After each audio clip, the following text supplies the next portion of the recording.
And what we're going to focus on just for the next half an hour or so is this report. This is from Deloitte. This is their 2021 Global Marketing Trends. Big, thick report. Send you to sleep at night, so it's a good read. But what I've done is pulled out some of the key points that we can look at.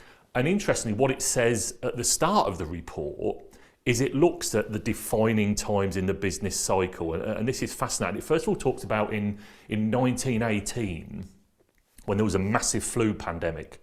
I think it was across Europe. It's probably across the whole world. And the impact that had on business at the time was that the telephone went from something that just a few rich households had to everybody wanted one.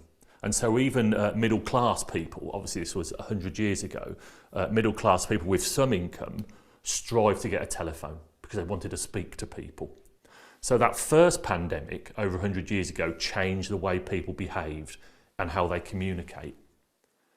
It's similar in the 1960s and the 1970s. So there was the Cold War. So again, we'll look back in history and see the Cuban Missile Crisis, the Vietnam War in the late 60s, early 70s, and the Cold War, Russia and the West. And what that did was massively changed how nations go to war, because war was suddenly on television.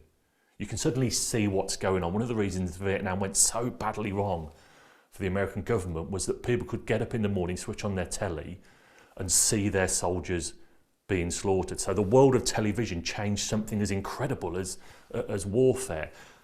2020 and 2021, COVID-19, we're still looking for answers about the impact this will have on us, because 6 months ago we were all saying this Zoom's the way forward. What we're doing today, this is how it's going to be. I never need to leave my house again. I can run my business from here.